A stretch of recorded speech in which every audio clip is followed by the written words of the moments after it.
દો મિનિમાઇઝ. ના ભલે ટાઈમનો. Good morning friends. ઓડિટના પ્રકારો, ટાઈપ્સ ઓફ ઓડિટ, એમાં આપણે જે અગત્યનો ટોપિક હતો ચાલુ ઓડિટ અને વાર્ષિક ઓડિટ, એના વિશે ડિટેલમાં ચર્ચા કરી હતી. ફરીથી એકવાર પહેલેથી જોતા જઈએ.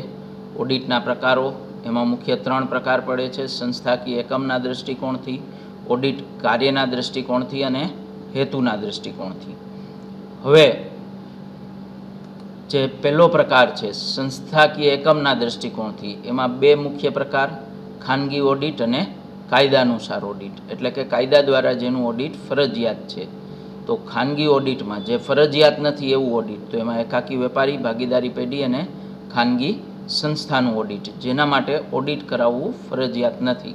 કાયદાનુસાર ઓડિટ એટલે કે જેના માટે ઓડિટ કરાવવું ફરજિયાત છે, તો કે સરકારી સંસ્થાનું ઓડિટ, બિનસરકારી સંસ્થા એટલે કે કોઈ NGO છે, કોઈ ધાર્મિક કે સાર્વજનિક ટ્રસ્ટ છે કે અન્ય કોઈ એ પ્રકારની સંસ્થા. એના પછી જાહેર કંપની એટલે કે જેણે શેર બહાર પાડી અને લોકો પાસેથી મૂડી એકત્રિત કરેલી છે એવી જાહેર કંપનીનું ઓડિટ છે, એ કાયદાનુસાર ઓડિટમાં આવશે. એના પછી ઓડિટ કાર્યના દૃષ્ટિકોણથી ઓડિટના પ્રકારો. પહેલું જોયું આપણે એ સંસ્થાકીય એકમના દૃષ્ટિકોણથી, એટલે કે ફોર હુમ ટુ ઓડિટ, કોના માટે ઓડિટ કરીએ છીએ એના આધારે પ્રકાર પડ્યા છે. ઓડિટ કાર્યના દૃષ્ટિકોણથી, વોટ ટુ ઓડિટ, શું ઓડિટ કરવાનું છે એના આધારે આ પ્રકારો પડેલા છે. તો વોટ ટુ ઓડિટ, એમાં ચાલુ ઓડિટ અને વાર્ષિક ઓડિટ, આ 2 પ્રકારોની આપણે ચર્ચા લાસ્ટ ટાઈમ પૂરી કરી હતી. ડિટેલમાં વધારે ચર્ચા એટલા માટે કરેલી હતી કે ચાલુ ઓડિટ અને વાર્ષિક ઓડિટ એ પરીક્ષાની દૃષ્ટિએ બહુ અગત્યના છે. શરૂઆતમાં તમને મેં અમુક પ્રશ્નો બતાવ્યા, પરીક્ષામાં કેવા પ્રકારના પ્રશ્નો પૂછાય છે. તો આ ચાલુ ઓડિટ વિશેના આવા પ્રશ્નો. સતત ઓડિટ એટલે પણ ચાલુ ઓડિટ જ. પછી ટૂંકનોંધમાં ઓડિટના પ્રકારો, ચાલુ ઓડિટના ફાયદા, ચાલુ ઓડિટની ખામીઓ, મતલબ ચાલુ ઓડિટ જો તમને બધા પ્રશ્નોમાં મેક્સિમમ ચાલુ ઓડિટ દેખાશે. એટલે કે ચાલુ ઓડિટને લગતો મિનિમમ એકાદ પ્રશ્ન તો પરીક્ષામાં હશે ને હશે જ. ચાલુ ઓડિટ અને વાર્ષિક ઓડિટનો તફાવત પણ પૂછાઈ શકે. ચાલુ ઓડિટ, બીજા નામે સતત ઓડિટ. તો એની આપણે ડિટેલ ચર્ચા લાસ્ટ ટાઈમ પૂરી કરી હતી. હવે એના પછી આવે છે અંશતઃ ઓડિટ. અંશતઃ ઓડિટ એટલે શું? અંશતઃ મતલબ કે નામ ઉપરથી જ તમને ખ્યાલ આવી જાય કે સંપૂર્ણ નહીં પણ થોડું ઘણું. અંશતઃ મતલબ થોડું ઘણું. પૂરેપૂરું ઓડિટ કરવામાં ન આવે પણ અમુક જ વ્યવહારોનું ઓડિટ કરવામાં આવે. હવે ખાસ યાદ રાખજો, અંશતઃ ઓડિટ ક્યાં થઈ શકે? તો આ જે ખાનગી ઓડિટ છે એમાં અંશતઃ ઓડિટ થઈ શકે, એટલે કે એકાકી વેપારી, ભાગીદારી પેઢી કે ખાનગી સંસ્થા, એમાં અંશતઃ ઓડિટ થઈ શકે. કાયદાનુસાર ઓડિટના જે 3 પ્રકારો છે, એટલે કે સરકારી સંસ્થા, બિનસરકારી સંસ્થા એટલે કે ટ્રસ્ટ કે NGO એમાં, અને જાહેર કંપની, આ 3માં અંશતઃ ઓડિટ શક્ય નથી. શું કામ શક્ય નથી? તો કે કાયદાનુસાર ઓડિટ એમાં ફરજિયાત છે, અને કાયદાનુસાર ઓડિટ એટલે કે જ્યાં ફરજિયાત ઓડિટ લાગુ પડતું હોય ત્યાં ઓડિટરે A to Z બધા જ વ્યવહારો તપાસવા જોઈએ. બધા જ હિસાબી ચોપડા કે બધા જ દસ્તાવેજો તપાસવા જરૂરી છે. અચ્છા, માની લ્યો કે ઓડિટરે કોઈ હિસાબી ચોપડો, કોઈ દસ્તાવેજ નથી તપાસ્યો, તો પણ એમ માની લેવામાં આવશે કે એણે એ તપાસેલું જ છે, કારણ કે એમાં ઓપ્શન મળતો નથી. કાયદાનુસાર ઓડિટમાં દરેકે દરેક વસ્તુ ઓડિટરે તપાસી જ છે એમ માની લેવામાં આવે છે. એટલે અંશતઃ ઓડિટની જ્યારે આપણે વાત કરીએ છીએ ત્યારે અંશતઃ ઓડિટ કોને લાગુ પડશે? તો કે ચાલુ ઓડિટ ખાનગી સંસ્થાઓ એટલે કે એકાકી વેપારી ભાગીદારી પેઢી કે ખાનગી કંપની એને આ અંશતઃ ઓડિટ લાગુ પડશે. જાહેર કંપની કે સરકારી સંસ્થાઓમાં અંશતઃ ઓડિટ લાગુ પડી શકશે નહીં. શું કામ? તો કે કાયદાએ જ દરેક વસ્તુ તપાસવાની એને સ્પષ્ટતા કરેલી છે, એટલે અંશતઃ ઓડિટ એમાં શક્ય નથી. હવે અંશતઃ ઓડિટ શું કામ કરાવવામાં આવે પહેલાં તો એ સમજી લઈએ. અંશતઃ ઓડિટ મતલબ અમુક જ વ્યવહારોનું ઓડિટ. માની લ્યો કે કોઈ પર્ટિક્યુલર હેતુ માટે હિસાબોનું ઓડિટ કરાવવામાં આવતું હોય. માની લ્યો કે કોઈ પેઢી કે ખાનગી કંપની એમાં નાણાંની ઉચાપત થઈ છે એવી કોઈ શંકા છે, તો એ નાણાંની ઉચાપત શોધવા માટે ઓડિટ કરાવવામાં આવે. તો નાણાંની ઉચાપત શોધવાની હોય તો શેમાંથી મળશે?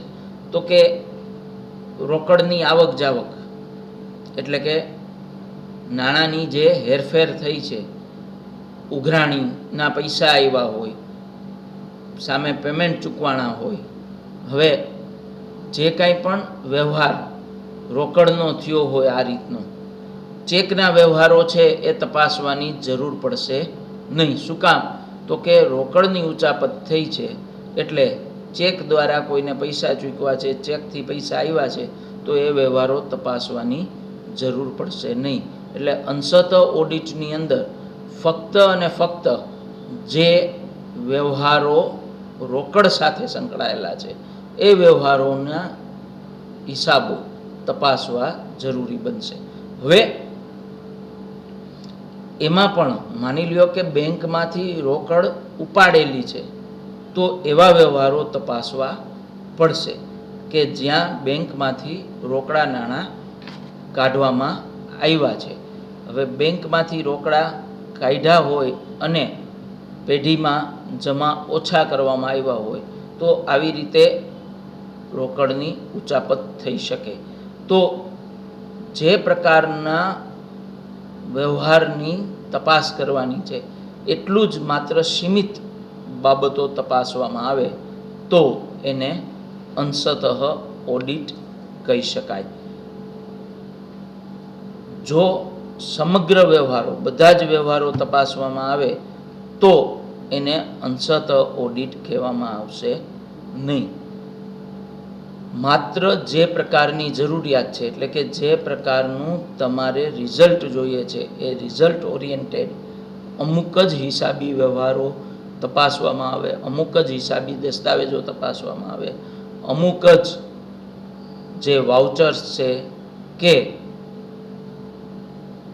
પૂરક નોંધ છે એ તપાસવામાં આવે તો એ અંશતઃ ઓડિટ કહી શકાય.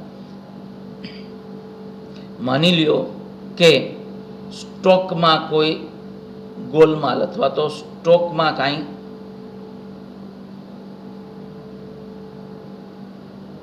ખૂટે છે અથવા તો સ્ટોક છે એ સમયસર અથવા સમયાંતરે મેળવતા રહેવું પડે અને એ સ્ટોકની બાબતમાં કાંઈ ગોલમાલ થઈ છે એવી શંકા હોય તો માત્ર સ્ટોકનું ઓડિટ કરાવવામાં આવે, એટલે કે સ્ટોકની તપાસ કરાવવામાં આવે.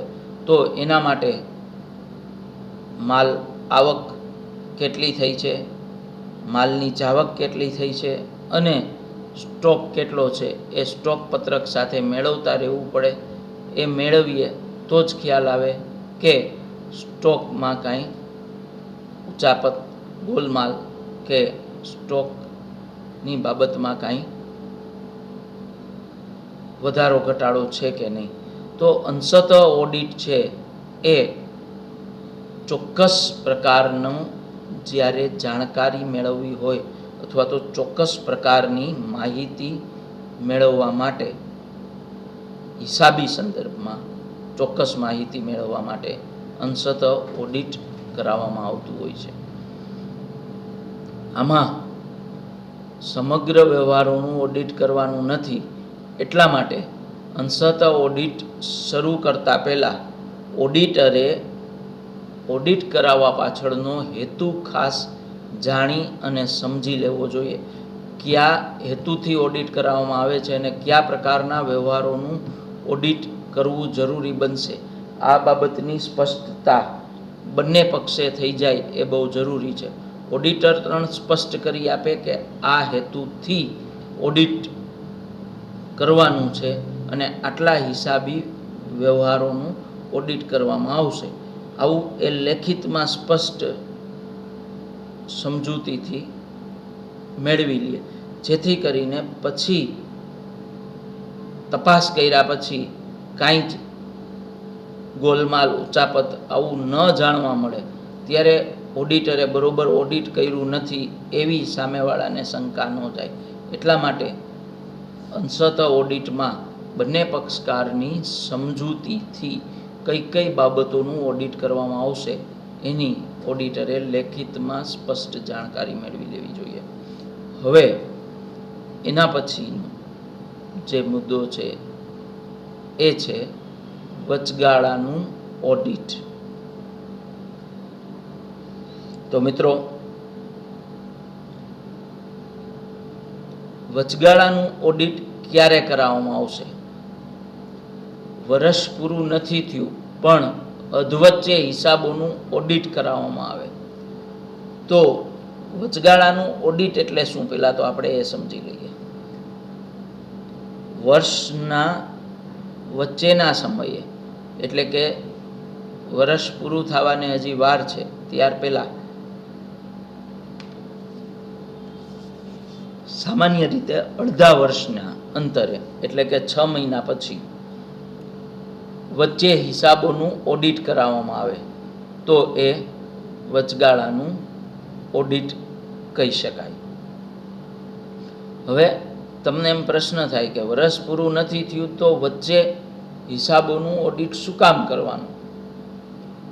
તો કે કંપની જ્યારે વચગાળાનું ડિવિડન્ડ ચૂકવવા માગતી હોય, તમે દાખલા ગણતા હો, 11મા ધોરણથી એકાઉન્ટ શીખતા આવ્યા છો, અત્યારે ટીવાયમાં છો, અત્યાર સુધીમાં અનેક વખત તમે વાર્ષિક હિસાબના કે એવા દાખલા ગણી ચૂક્યા હશો, તો એમાં વચગાળાનું ડિવિડન્ડ શબ્દ અનેક વાર આવ્યો હશે. તો વચગાળાનું ડિવિડન્ડ, અંગ્રેજીમાં જેને ઇન્ટ્રીમ ડિવિડન્ડ કહેવામાં આવે, તો ઇન્ટ્રીમ ડિવિડન્ડ જ્યારે કંપની ચૂકવવા માગતી હોય ત્યારે ઇન્ટ્રીમ ડિવિડન્ડ ચૂકવતા પહેલાં એણે ઇન્ટ્રીમ ઓડિટ એટલે કે વચગાળાનું ઓડિટ કરાવવું ફરજિયાત છે. વચગાળાનું ડિવિડન્ડ કંપની તો જ જાહેર કરી શકે જો કંપની વચગાળાનું ઓડિટ કરાવે, એટલે કે જેટલા સમયના હિસાબો લખાઈ ગયા છે એટલા સમયના હિસાબોનું પહેલાં ઓડિટ થઈ જાય યોગ્ય રીતે, અને ઓડિટ કર્યા પછી ઓડિટરને એમ લાગે કે પૂરતા પ્રમાણમાં નફો થયો છે અને કંપની યોગ્ય રીતે ડિવિડન્ડ આપી શકે એમ છે તો જ ઓડિટર વચગાળાનું ઓડિટ કર્યા પછી ડિવિડન્ડ વહેંચવાની સલાહ આપશે. જો વચગાળાનું ઓડિટ કર્યા પછી ઓડિટરને એમ લાગે કે કંપની પાસે ડિવિડન્ડ ચૂકવવા માટે પૂરતો નફો નથી અથવા તો પૂરતી હાથ ઉપર રોકડ નથી, તો કંપની વચગાળાનું ઓડિટ કરીને વચગાળાનું ડિવિડન્ડ એટલે કે ઇન્ટ્રીમ ડિવિડન્ડ ચૂકવવાની કંપનીને ના પાડી દેશે. અને એકવાર ઓડિટર વચગાળાનું ઓડિટ કર્યા પછી જો ઇન્ટ્રીમ ડિવિડન્ડ એટલે કે વચગાળાનું ડિવિડન્ડ ચૂકવવાની ના પાડે તો જાહેરાત કરી દીધી હોય તોય કંપની વચગાળાનું ડિવિડન્ડ ચૂકવી શકશે નહીં. આ ખાસ યાદ રાખજો કે વચગાળાનું ડિવિડન્ડ ચૂકવતા પહેલાં ઓડિટરની મંજૂરી ફરજિયાત છે. ઓડિટર કન્વિન્સ થયેલો હોવો જોઈએ કે કંપની વચગાળાનું ડિવિડન્ડ ચૂકવી શકે એમ છે.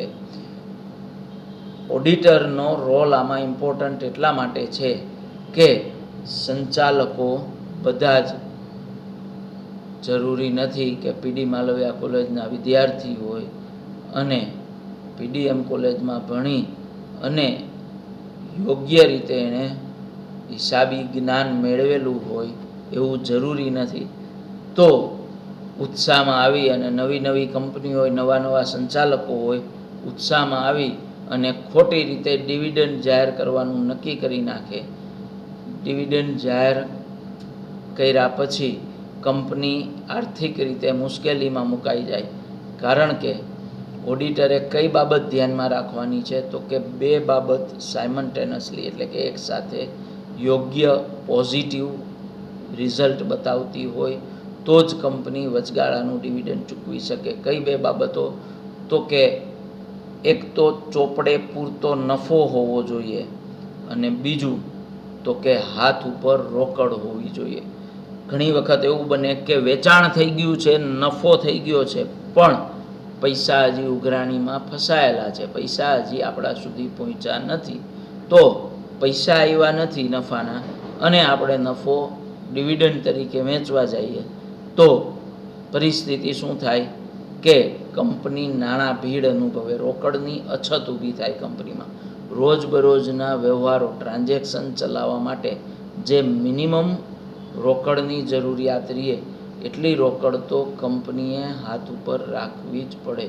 એટલી રોકડ કંપની હાથ ઉપર ન રાખે તો કંપની મુશ્કેલીમાં મુકાય. અને એટલા માટે વચગાળાનું ઓડિટ ફરજિયાત છે. જો કંપની વચગાળાનું ડિવિડન્ડ ચૂકવવા માગતી હોય તો એણે પહેલાં વચગાળાના હિસાબોનું ઓડિટ કરાવી લેવું પડે. ઓડિટ કર્યા પછી ઓડિટરને એમ લાગે કે ખરેખર 6 માસનો નફો બહુ સારો થયો છે, બીજું કે બાકીના 6 માસમાં આ નફો આ જ રીતે આગળ ચાલુ રહેશે એવી પૂરી શક્યતા છે, માલના ઓર્ડરો પેન્ડિંગ છે, કાચા માલની પણ કોઈ અછત ઊભી થાય એવી પરિસ્થિતિ નથી, બાકીના 6 મહિનામાં તેજી મંદીની પરિસ્થિતિ બહુ વણાકલી એવું લાગતું નથી, બાકીના 6 મહિનામાં સરકારની નીતિમાં કોઈ મોટો ફેરફાર થાય એવું લાગતું નથી, તો જ કંપની વચગાળાનું ડિવિડન્ડ જાહેર કરવાની છૂટ આપે. અને એના માટે વચગાળાનું ઓડિટ કરાવવું ફરજિયાત બને. વચગાળાનું ઓડિટ કરી અને ઓડિટર પોતાનો લેખિતમાં સ્પષ્ટ આદેશ આપે કે કંપની વચગાળાનું ડિવિડન્ડ ચૂકવી શકે એમ છે, આર્થિક રીતે કોઈ મુશ્કેલી નથી, તો જ કંપની વચગાળાનું ડિવિડન્ડ ચૂકવી શકે. અને એટલા માટે વચગાળાનું ડિવિડન્ડ ચૂકવતા પહેલાં વચગાળાનું ઓડિટ એટલે કે ઇન્ટ્રીમ ઓડિટ છે એનો રોલ બહુ મહત્ત્વનો છે. તો મિત્રો, આટલી આપણે જે વાત કરી વચગાળાના ઓડિટના સંદર્ભમાં, એના ઉપરથી તમને વચગાળાના ઓડિટ વિશે અને એક વચગાળાના ડિવિડન્ડ સાથે કઈ રીતે સંકળાયેલું છે એના વિશે તમને સ્પષ્ટ થઈ ગયું હશે.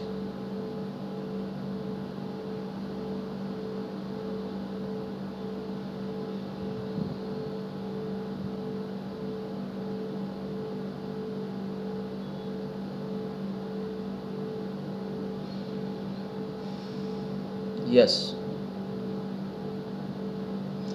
એના પછીનો ટોપિક છે આંતરિક ઓડિટ.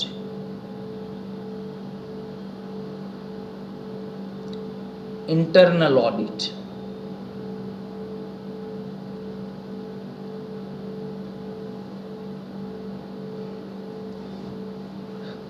હવે સમજો મિત્રો, ઇન્ટ્રીમ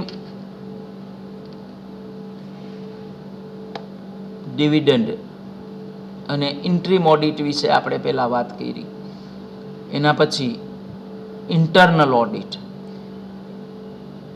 ઇન્ટ્રીમ ઓડિટ અને પછી ઇન્ટરનલ ઓડિટ.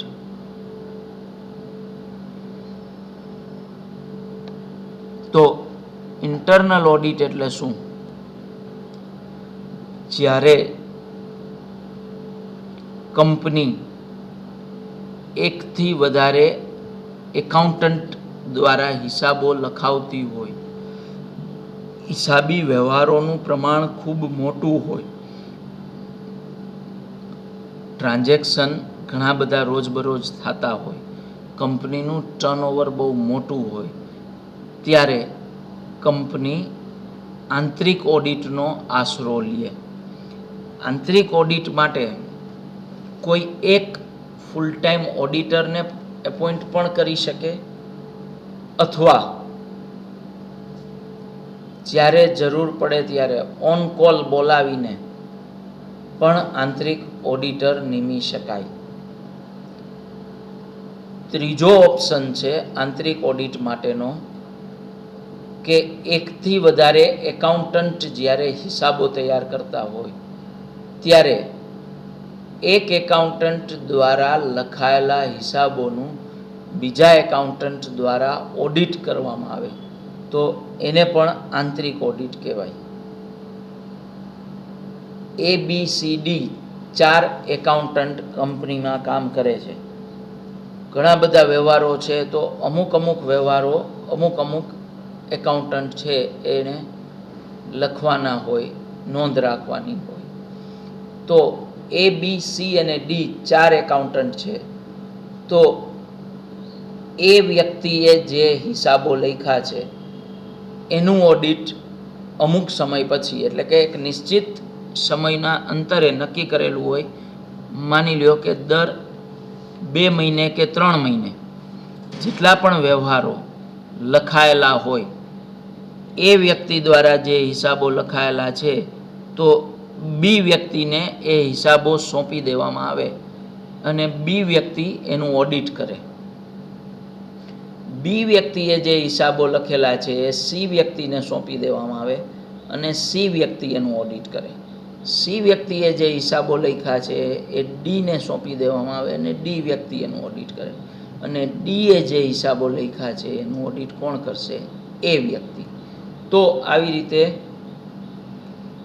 કંપનીના આંતરિક સ્ટાફમાંથી જ અથવા તો આંતરિક જે એકાઉન્ટન્ટ્સ વગેરે હિસાબી બાબતો લખે છે એમાંથી એકબીજા પાસે હિસાબોનું ઓડિટ કરાવી લેવામાં આવે. એટલે કે આંતરિક ઓડિટ માટે એક અલગથી માણસની નિયુક્તિ ન કરવામાં આવે કંપનીમાં, પણ જે કોઈ પણ એકાઉન્ટ વિભાગ સાથે સંકળાયેલા છે એવા લોકોને એકબીજાનું કામ સોંપી દેવામાં આવે ઓડિટ કરવા માટે. જે વ્યક્તિએ પોતે હિસાબો લખ્યા છે એ પોતાની ભૂલ નહીં પકડી શકે. ઘણી વખત આપણે ટોટલ કરતા હોય મેન્યુઅલી, કેલ્ક્યુલેટર દ્વારા નહીં, મેન્યુઅલી ટોટલ કરતા હોય અને એ ટોટલમાં મિસ્ટેક આપણે એકથી વધારે વાર ટોટલ કરીએ છતાંય એકની એક મિસ્ટેક કરીએ અને ટોટલ સાચો ન થતો હોય એવું બને.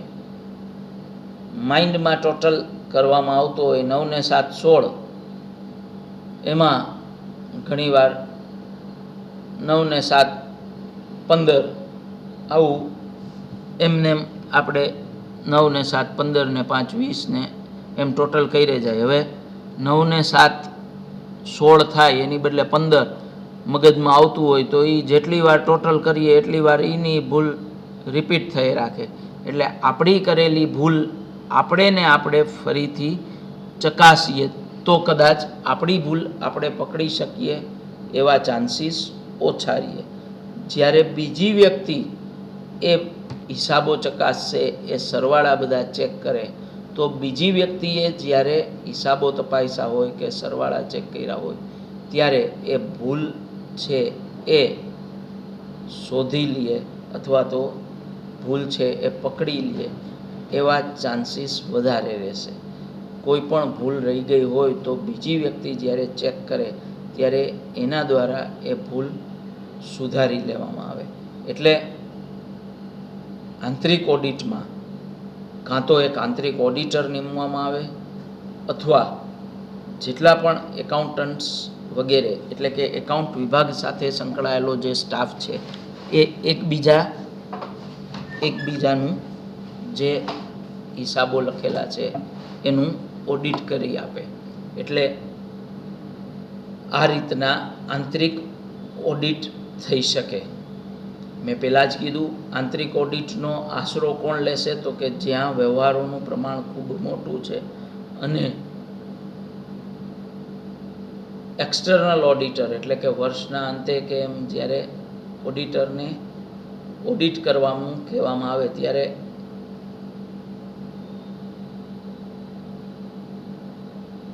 ઓડિટર માટે પ્રેક્ટિકલી બધા જ વ્યવહારો તપાસવા શક્ય ન હોય. તો આંતરિક ઓડિટમાં ફાયદા શું શું થાય છે? તો કે એક તો બધા જ વ્યવહારો થ્રુ આઉટ ચેક થઈ જાય છે. બીજું તો કે સમયની બચત થાય છે. વર્ષના આખરે જ્યારે એક્સટર્નલ ઓડિટરને ઓડિટ માટે હિસાબી દસ્તાવેજો આપવામાં આવે ત્યારે એ ઝડપથી ઓડિટ કાર્ય પૂરું કરી શકશે. શું કામ? તો કે ઇન્ટરનલ ઓડિટરે ઓડિટ કરી લીધું છે અને ભૂલો છે એ રેક્ટિફાઈ થઈ ગઈ છે, એટલે કે ઘણી બધી ભૂલો સુધારાઈ ગઈ છે.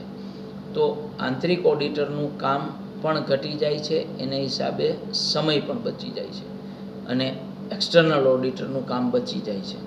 અને એના માટે એક્સટર્નલ ઓડિટર છે એને વધારે પૈસા પણ નથી ચૂકવવા પડતા, કારણ કે વ્યવહારો ઓછા છે અને એણે બધું A to Z જાજુ તપાસવું નહીં પડે. એટલે એક્સટર્નલ ઓડિટરને જ્યારે ખબર પડે કે કંપનીએ આંતરિક ઓડિટરની નિમણૂક કરેલી છે અથવા તો પોતાના જ એકાઉન્ટન્ટ્સ પાસે હિસાબો રીચેક કરાવેલા છે, ભૂલો છે રેક્ટિફાઈ કરાવેલી છે, તો એ સંજોગોમાં એક્સટર્નલ ઓડિટર પોતાનો ચાર્જ પણ ઓછો માગશે, કારણ કે ઘણું બધું કામ તો ઓલરેડી થઈ ચૂક્યું છે ઓડિટના રેફરન્સમાં. તો આંતરિક ઓડિટ છે એના આવા ફાયદાઓ રહે છે. મર્યાદાની વાત કરીએ તો ખાસ કોઈ મર્યાદા વિશેષ આંતરિક ઓડિટમાં છે નહીં. એક માત્ર મર્યાદા એ કે જ્યારે ઓડિટ કરવા માટે તમે સ્ટાફમાંથી એકબીજાને આપો છો ત્યારે એનું રૂટીન કામ છે એ પાછું ચડત થઈ જાય છે. ઓડિટ કાર્ય બીજાના હિસાબોનું એ ઓડિટ કરે ત્યાં સુધી એ પોતાનું રૂટીન કામ કરી શકતી નથી વ્યક્તિ. એટલે કામ પેન્ડિંગ થઈ જાય. ઘણીવાર અમુક બાબત નોંધવાની રહી જાય કે કોઈ હિસાબી નવી ભૂલ ઊભી થવાની શક્યતા રહે. જૂની ભૂલ સુધારવા જતા નવી ભૂલ ઊભી થાય એવી શક્યતા રહે. બીજું, આંતરિક ઓડિટની બીજી મર્યાદા એ કે સમયનો બચાવ જેમ થાય છે ફાયદામાં, એમ સમય વ્યય પણ થાય છે. કારણ કે એક લખે અને બીજો માણસ તપાસે તો એમાં સમય તો જવાનો જ. આ સિવાય આંતરિક ઓડિટના કોઈ વિશેષ ગેરફાયદા નથી. તો ઓડિટ કાર્યના દૃષ્ટિકોણથી ઓડિટના આ 5 મુખ્ય પ્રકારો છે જેની આપણે ડિટેલમાં ચર્ચા કરી. ફરીથી એકવાર વાંચી જાઓ, મમડાવી જાઓ. આ 5 પ્રકારો પરીક્ષાની દૃષ્ટિએ અગત્યના છે. આ પહેલાં 2 પ્રકારોમાંથી મોટે ભાગે તમને ક્વેશ્ચન પૂછાય છે કે તફાવત પૂછાય છે. આ 3 પ્રકારો તમને શોર્ટ નોટ માટે બહુ ઉપયોગી છે. અંશત ઓડિટની પણ શોર્ટ નોટ પૂછાય છે, વચગાળાના ઓડિટની પણ શોર્ટ નોટ પૂછાય છે અને આંતરિક ઓડિટની પણ શોર્ટ નોટ પૂછાય છે અથવા શોર્ટ ક્વેશ્ચન પૂછાય છે. તો ફરીથી એકવાર વાંચી લો નિરાંતે.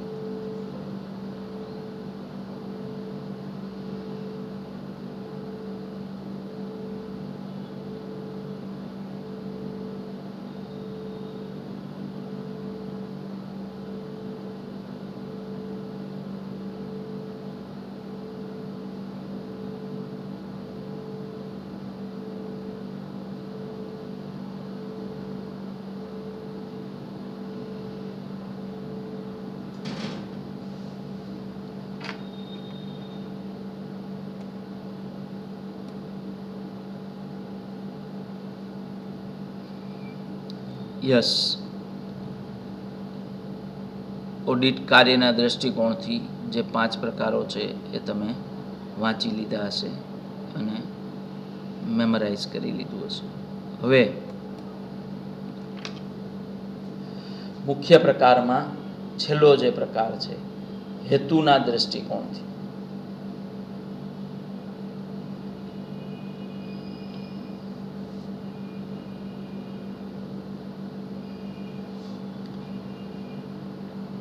તો હેતુના દૃષ્ટિકોણથી ઓડિટના 6 પ્રકાર પાડવામાં આવ્યા છે.